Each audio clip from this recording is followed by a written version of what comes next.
Welcome to Big Blend Radio's Food, Wine, and Travel Show, where we go across country and travel the world with members of the International Food, Wine, Travel Writers Association. Let's go.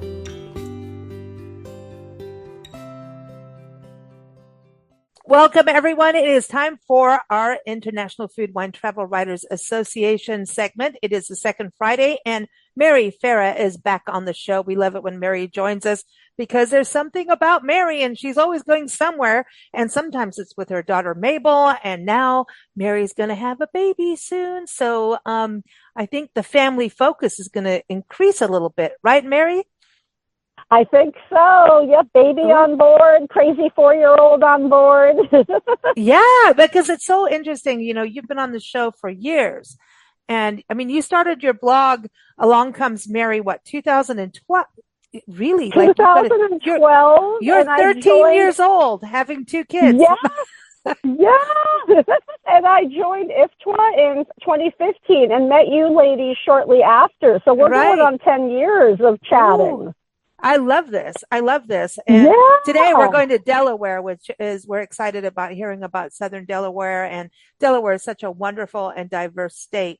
And you're right. You've got a great article about this, everyone. It is a amazing summer destination. Nancy and I have had the pleasure of being in the state over summertime. And the link is in the episode note for Mary's article, which you can also find it on blendradioandtv.com. She found wine. This is before she knew she was going to have a second child. She went to the beach. She had incredible food. So this area is the Culinary Coast, which I did not know. But the bed and breakfast we stayed at when we were there, they need to be part of that because, and I hate to say it, but I don't know what part of Delaware other than their like Delmarva area. So I don't know where it is on the map compared to where you went. Southern versus central, I don't know, but I had to go over that big bridge. Did you have to go over the big bridge? The Chesapeake Bay Bridge? The big bridge? I flew in, I flew into Baltimore because that's another really great thing about getting to Southern Delaware. It's really central, whether you want to fly in to Philly or Baltimore. Because I had just been, when I did the trip and we had our great chat about my Philadelphia trip, I was like, okay, I've flown into Philadelphia. Why don't I try Baltimore this time? Flew into Baltimore, really smooth sailing, driving over in my rental car to Rehoboth Beach. Then I got to meet the Chesapeake Bridge, and it was terrifying. That is a huge bridge. I've done it a few times now, and I'm a lot better about it. But the first time, because I'm not a good bridge person, the first time I am not either. Yes, and the way how they reverse it for the traffic, I was in the middle of that, so that was a little bit of Toto. I'm not in Kansas anymore because everything was going good, and then I see this bridge ahead of me, and I'm like, "What the heck is this?" But I survived it. But we did. It was mighty. We went a second time to an area called Queen Anne's, and it's beautiful. It's right on the water. I've heard of it. Yeah, I've heard of that area. Yeah. And we thought we were quite regal while we were there. But going to the grocery store, I had to go over this little bridge, right? And I forgot that these bridges open up. And oh no. The orange light, I was at the end of the orange light, and then the bridge starts to open. And it like started to open as it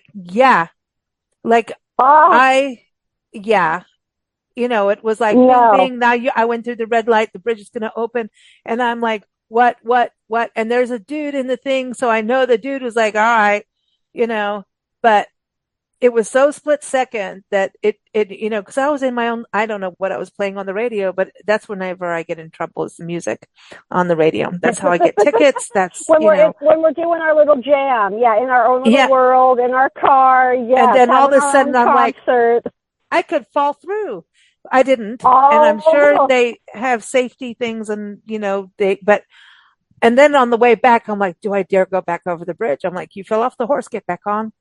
And I made it through, but I was so like, my heart was jumping, but then I was like, big baby, what a baby. But the water areas, the ocean, the like all these lagoons and marshes and big blue sky. I mean, it is gorgeous. So you said in your article that you kind of felt like, wow, I'm back in SoCal, like I'm in Southern California again, where you're from.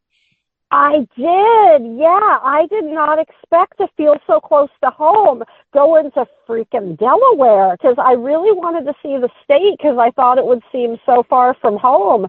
But between the water, the great food we had, and I definitely want to chat about, we got to do a drive-on beach lunch. We literally got to enjoy lunch on the beach, which I've never even done here in SoCal. So that was amazing. And then the hotel we stayed at was right by a boardwalk. I did not expect to feel like I was in Ventura County or LA being over there. Ooh, nice. So let's start at where you checked in. So you went to the Yeah. Avenue Inn and Spa. So yeah, so this is in Rehoboth Beach. Am I pronouncing this right? Correct. Rehoboth Beach, Delaware. Yes. And it's looked on as one of the most affluent premier accommodations you can get in the area. And it was gorgeous, especially after it was the nighttime by the time I checked in, getting over that bridge. It just felt so cozy to arrive there. I had the lovely check-in staff offering me milk and cookies, letting me know when breakfast would be out the next morning, when the wine reception was. It really was like an all-star stay there. It was such a beautiful resort. Okay, so I also hear that they have wine, like wine Yes. receptions. Like, Yes, ooh. they have milk and cookies tuck in each night. You can get your milk and warm milk and cookies. They have a full breakfast each morning, coffee and tea available all day, and then in the early evening a wine reception when you can enjoy a little happy hour and some Ooh. wine before you head out onto the boardwalk and right outside your door to all the restaurants, stores. Perfect. And then they've got a spa. Yeah. They have their own spa.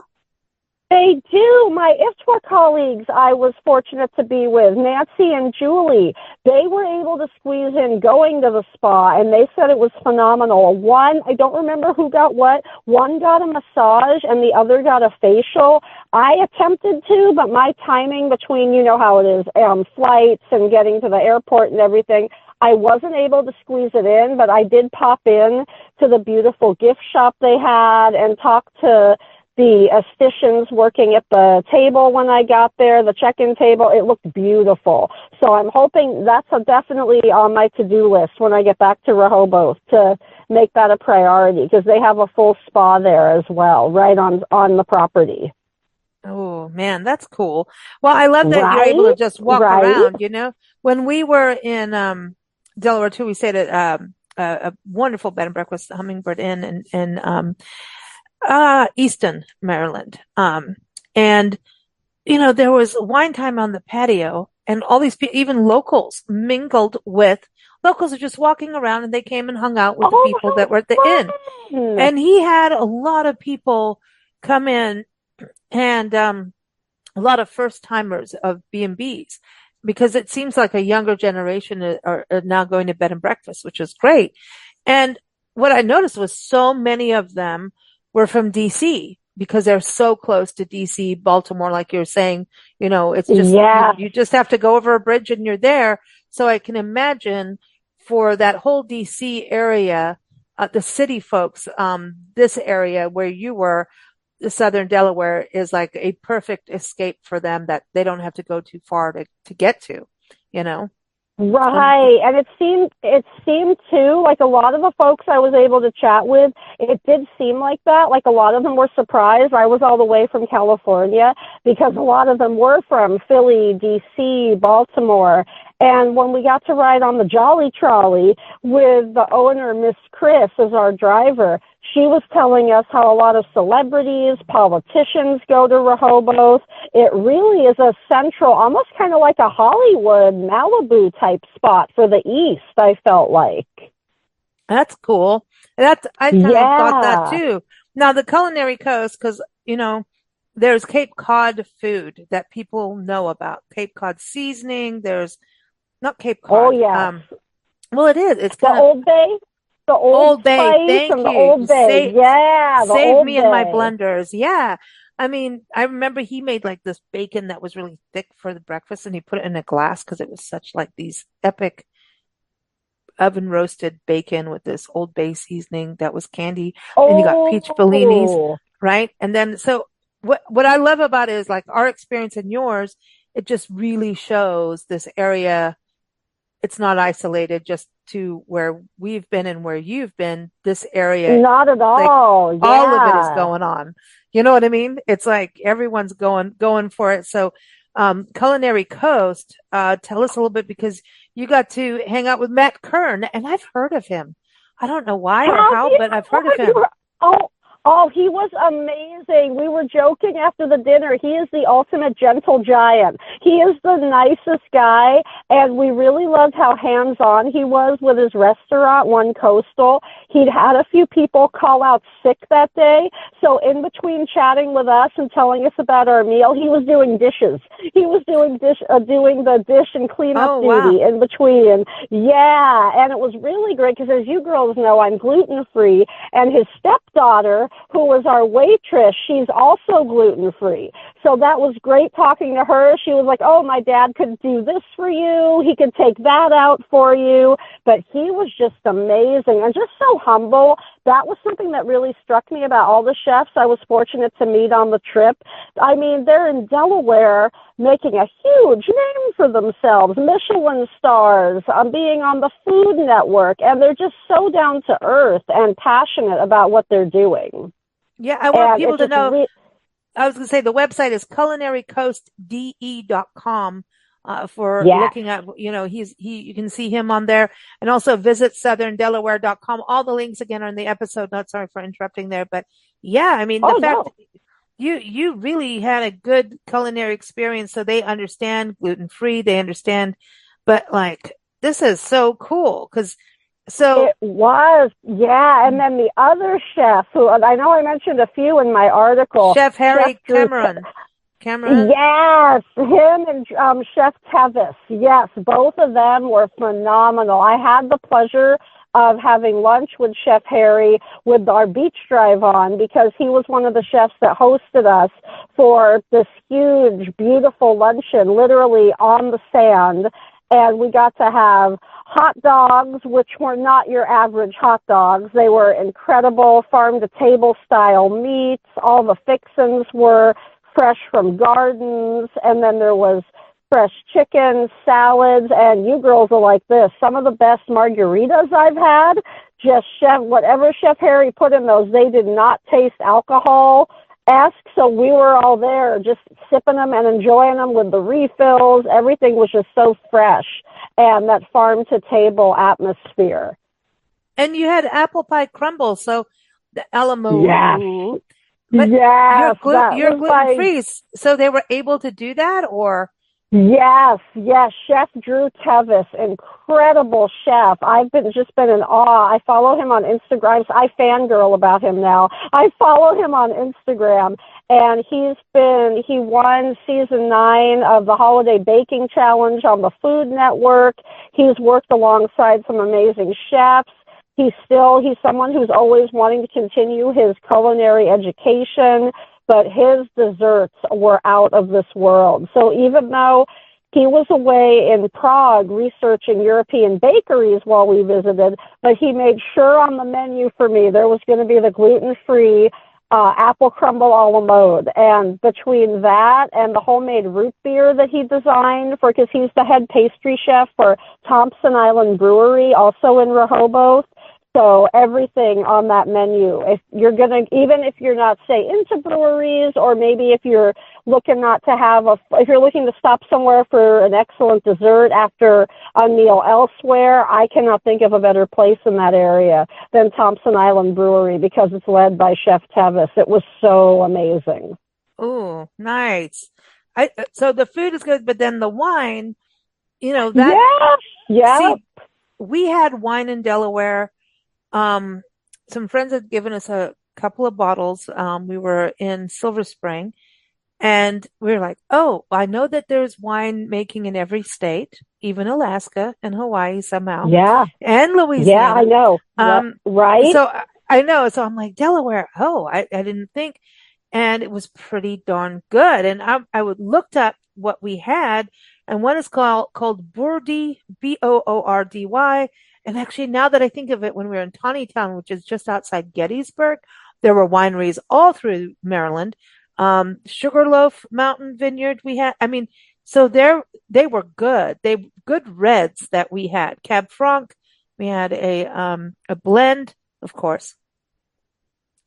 We have to always have a Yeah, blend. yeah, But but yes. but you got to go and hang out with a winemaker, and it's a lady We or the Yeah, founder. oh, Peggy, yeah, Peggy was absolutely amazing. The amount of knowledge that woman has for wine.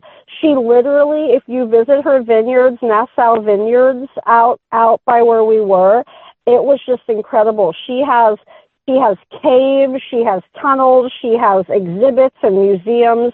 She basically has devoted her life to learning about wine beginning at 8,000 years ago. The plethora of knowledge this woman had was insane. She just really, the passion she has for not only drinking and growing wine, but teaching everyone about it and to make it accessible, to not want it to be this foofy thing or have people think it's only for the royalty or something snobs or, higher class people have. Peggy is so devoted to making wine accessible and knowledgeable for anyone who visits her vineyards. And it was just incredible getting to spend time with her. Oh, that's neat. And didn't she help wineries actually get a footing in Delaware? She Um, did, yeah, she did, yeah. There were laws against growing and selling alcohol in Delaware, and when she started her journey in winemaking, she helped pass laws that have never been passed so fast to get the ball rolling for Delaware to grow wine. Like, how cool is that? that's awesome. Now that's some Isn't women's that history right there. I isn't love the that women in wine. insane? Yeah, well, you've done Yeah. like a series on women in wine, right? And I do. Yes, she's on my list. Yeah, on my website, Along Comes Mary. I haven't updated it lately, but I have an ongoing series, Wine Women Wednesdays. And of course, I still need to get Peggy on there. So I thought what a great way to introduce her first, to mention her for you guys. But yeah, yeah, I love highlighting women in the wine industry. well, it's huge. Now, you went from her over to Salted Vines Vineyard. Now, I love the name.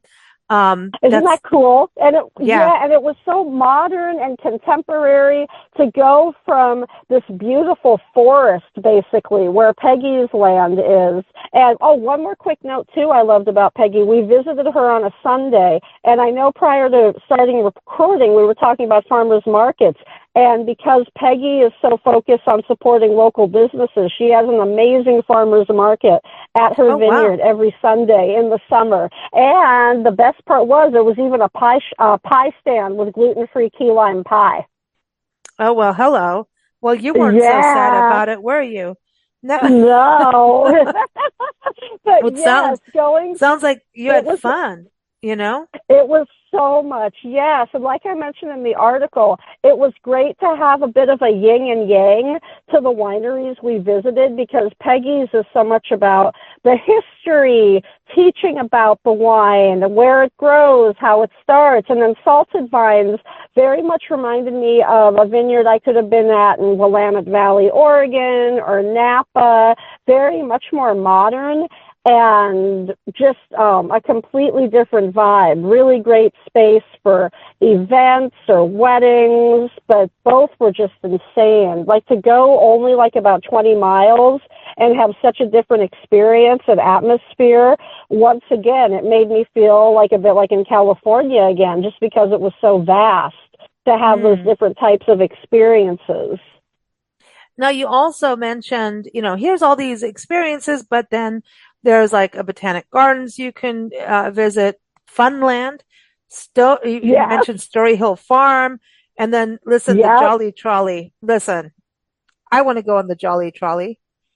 Just sounds You like guys fun. would love it. You would love it. And the owner, Miss Chris, is the ultimate. She would be perfect for you ladies. She was so much fun, so much high energy, such another vast knowledge of the area, loves Rehoboth Beach so much.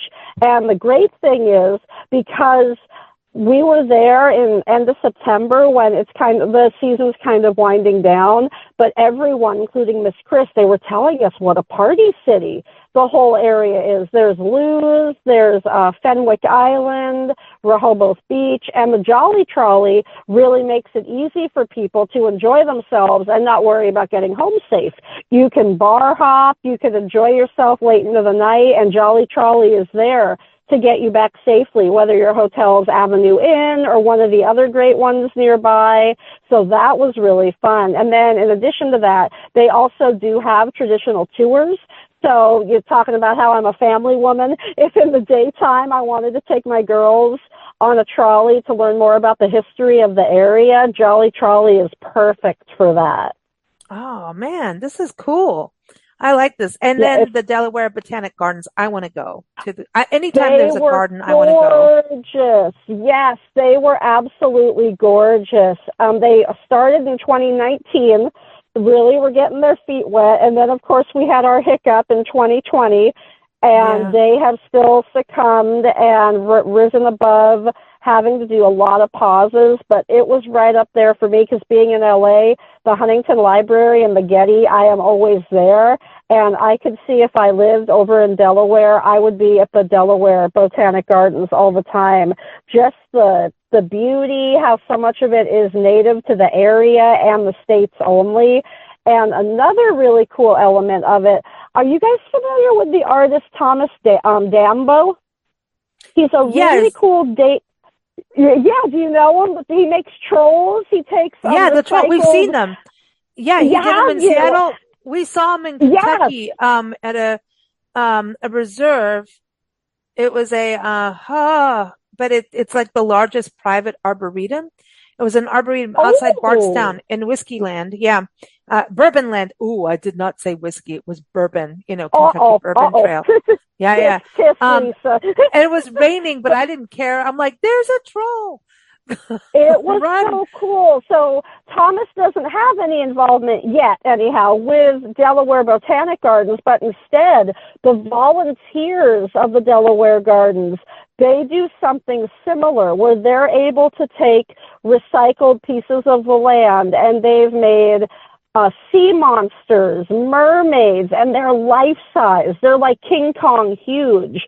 So after you complete the tour of seeing so many of the flowers and the plants and everything there is to see in the gardens, the further you go in towards the lake and more into the forest area, there's these beautiful life size recycled trash creatures that the volunteers have devoted themselves to making. So that alone, another great option for if you have kids with you or like you and me, Lisa, big kids at heart that love stuff like that. Just the creativity over there was phenomenal with that.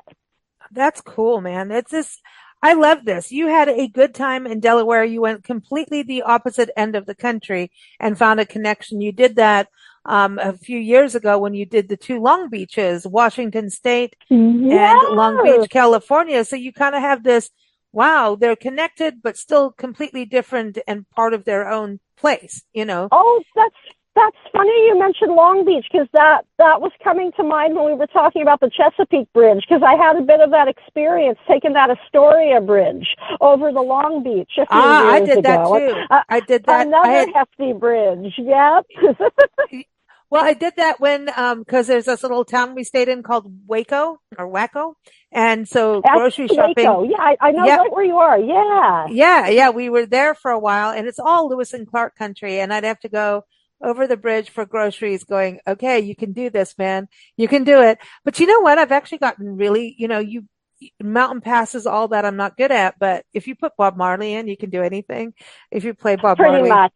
he really just Yeah. calms you down, and you just go in that, but you just practice what you're scared of and just do it. Exactly. Especially if you have no other choice as Exactly. frightening as You it's have going to to do it. feel. But it's like, if you can't get into town, if you need to go to the store, yeah, you just got to get over it and You put got Bob to do it. Marley But on and hope for the that's best. why, yeah, Bob Marley in the Pacific Northwest goes really well. It does.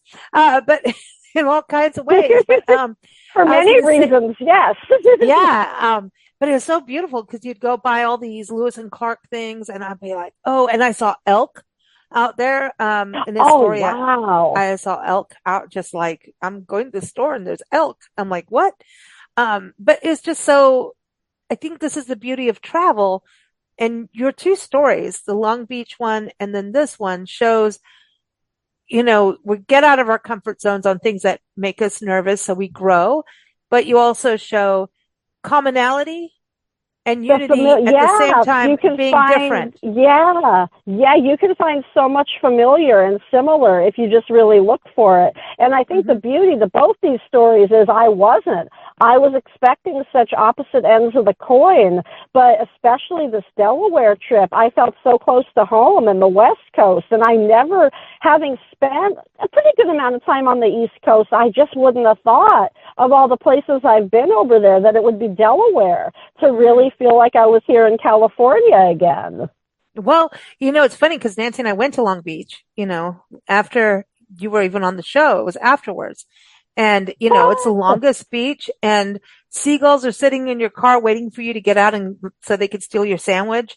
oh yeah, But oh yeah. we saw the world's longest, chopsticks, the clam, the spitting clam or Oh raised. yeah. And did you Remember go to that? the kite museum? No, because this was during that time frame of COVID and no, things were open. We didn't do the Oh, kite museum, but we did find the largest oyster sculpture, around the corner. We found these little parks and I mean, that downtown Long Beach, Washington is idyllic. I mean, oh, it's adorable. Yeah.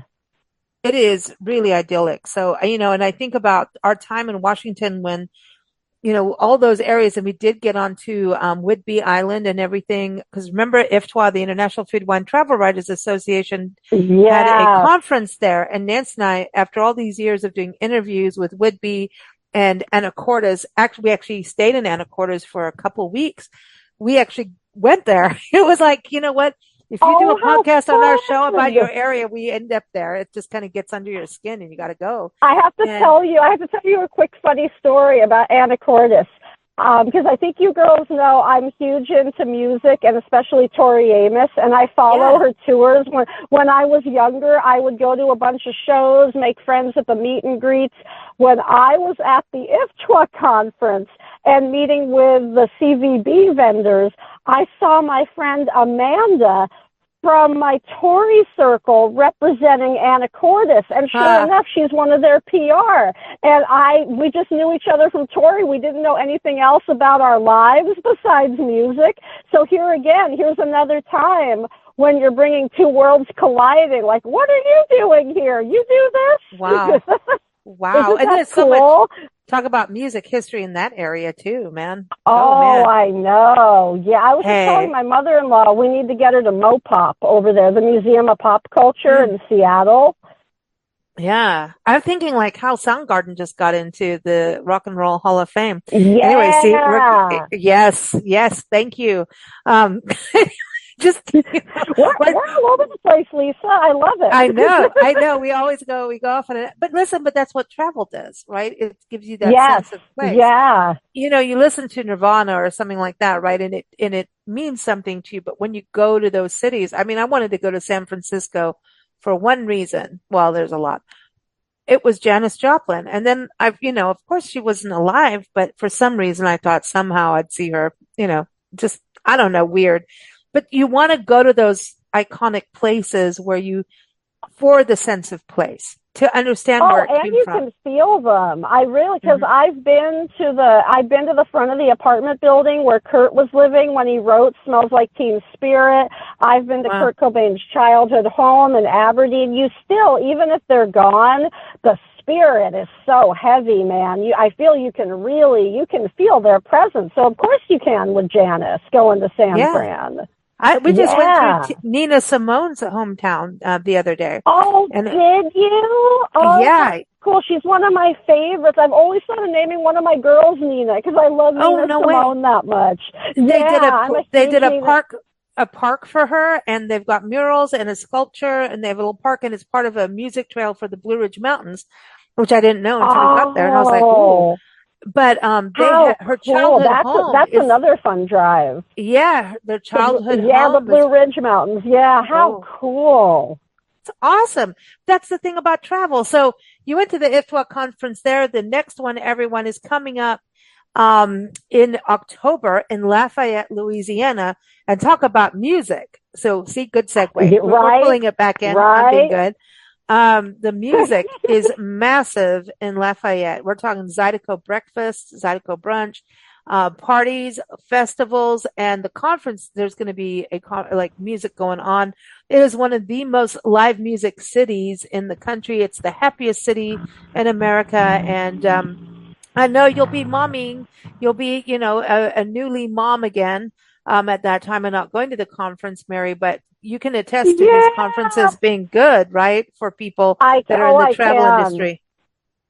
Oh, cool. They're amazing. I cannot think of a better way. Whether you're a seasoned travel writer or just starting out, there's something for everyone always at the IFWTWA conference. And another reason I really like them is sometimes conferences I've been to, it can feel like a lot of work, not balanced with the fun. And that's my favorite thing about all the IFWTWA conferences I've been to. They balance so much great keynote speakers, workshops with fantastic day trips, post and pre-trips you can do. There's something for everyone, wherever you are in your travel writing journey, to attend one of those conferences.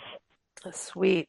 That's great. I mean, because there's so much, there's speakers, there's networking, which is great because really all the travel writers we talk to through IFWTWA know each other or connect with each other and communicate. I'm going here. Do you have a tip on this? It's like a family because writing can be pretty solo. It's nice to be able to communicate with someone who knows what you're talking about. Yeah, and especially the connections, like, hey, I'm going to be going here. Could you recommend anyone I could talk to? Or I'm researching a story. Who would be a good historian to connect with? It's all about the community with IFWTWA. And that's why, like I said, I'm going on over 10 years, a member, and it's still amazing to me. And we were all so young then, and we still are. I know. I can't believe I've been talking to you guys for 10 years now. That's insane. It's awesome. It's awesome. Everyone keep up with Mary at alongcomesmaryblog.com. And we always say there's something about Mary. And again, her article is in the link box section of the episode notes. Go to blendradioandtv.com and type in Southern Delaware. You'll find it too. Again, visit southerndelaware.com and culinarycoastde.com or other websites. Everything's in the episode notes. So it has been a true joy having you back on the show, Mary. You've put some energy back into my day. I'm like, ready. I want to go to the beach now. I'm like, that's it. Let's go to Delaware. We're not far. Yeah. We'll just go up the coast. You should. Culinary Coast. Let's go eat. Let's go eat and drink wine and have fun in the garden and the beach. Who doesn't want that? Yeah, we want to go to Funland. Exactly. Thank you so much. Thank you guys. It was fun. Everyone, we'll be back again. We're here every second Friday with IFWTWA, talking with writers that have articles on the destinations they want to feature that they've been to. We're also here every second Tuesday talking with actual destinations. And then we do podcasts with writers again every third Monday. So 3 shows a month for the International Food Wine Travel Writers Association. We love it. And we always kind of go, okay, we're armchair traveling. Now we need to go. So everyone, thanks for joining us. Keep up with IFWTWA at IFWTWA.org. Take care, Miss Mary. Don't do anything we wouldn't do. Ha. Talk to you soon. Thank you for listening to Big Blend Radio's Food, Wine, and Travel Show, featuring members of the International Food, Wine, Travel Writers Association. We encourage you to visit their website. We say IFWTWA, which is IFWTWA.org. You can also follow us at bigblendradio.com. Happy travels, everyone.